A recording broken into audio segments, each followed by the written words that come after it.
Bonjour. Aujourd'hui, nous allons parler de la centrale de traitement d'air et plus principalement des équipements qui la composent. Vous venez de finir de mettre en service une centrale de traitement d'air et le client vous demande de lui expliquer chacun de ces éléments.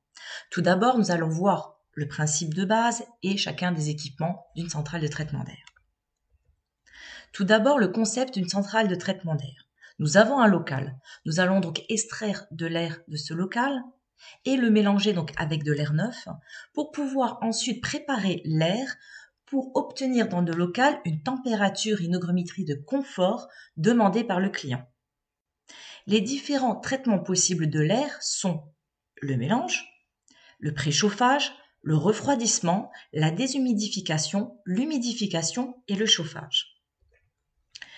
Les composants d'une centrale de traitement d'air sont les suivants. Tout d'abord, en 1, les registres qui permettent d'amener tant et tant de quantité d'air dans la centrale de traitement d'air.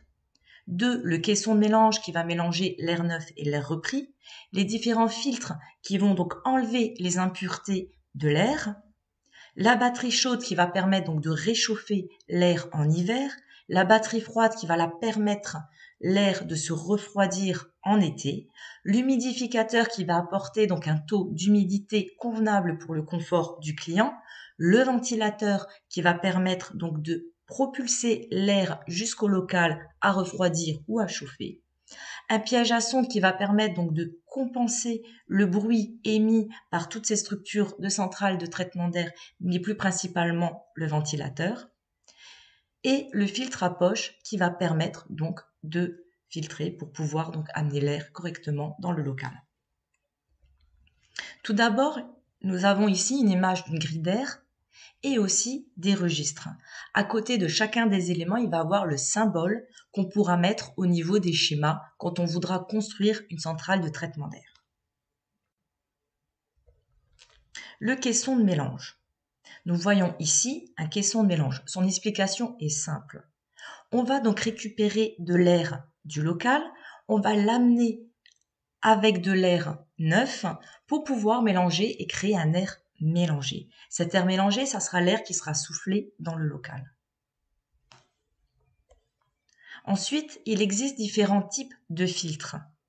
Filtre à plan plissé, filtre à poche.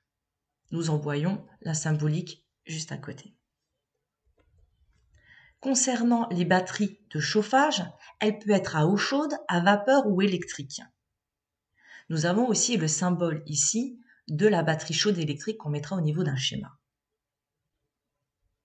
La constitution de la batterie de préchauffage a une certaine particularité, car son rôle permet d'effectuer un réchauffage du mélange d'air, si besoin, provenant du caisson avant de traiter cet air dans l'humidificateur, mais elle peut aussi jouer le rôle de sécurité antigel dans le cas où l'air provenant du caisson de mélange a une température proche de zéro.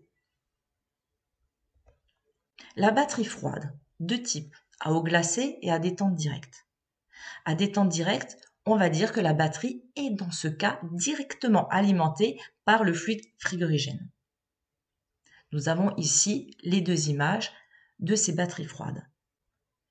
L'une à gauche à eau glacée, à droite à détente directe. Et le symbole est identique. L'humidificateur, il peut être à ruissellement à eau recyclée, il peut être à pulvérisation à eau recyclée, il peut être à débit variable, brumisateur, et aussi et essentiellement humidificateur à vapeur. Concernant le ventilateur, souvent il a entraînement direct, c'est-à-dire raccordement direct par l'arbre de transmission ou par un jeu de poulies et courroies, comme le schéma le montre. Concernant les pièges à son, il y a deux types. Ceux qui sont intégrés dans la centrale de traitement d'air et ceux qui peuvent être mis en place sur les réseaux. En conclusion, dans une centrale de traitement d'air, on a des filtres, des registres, des caissons de mélange, des pièges à son, des batteries chaudes, des batteries froides, des humidificateurs et un ou des ventilateurs. Merci pour votre écoute. Je reste disponible pour autres compléments d'information.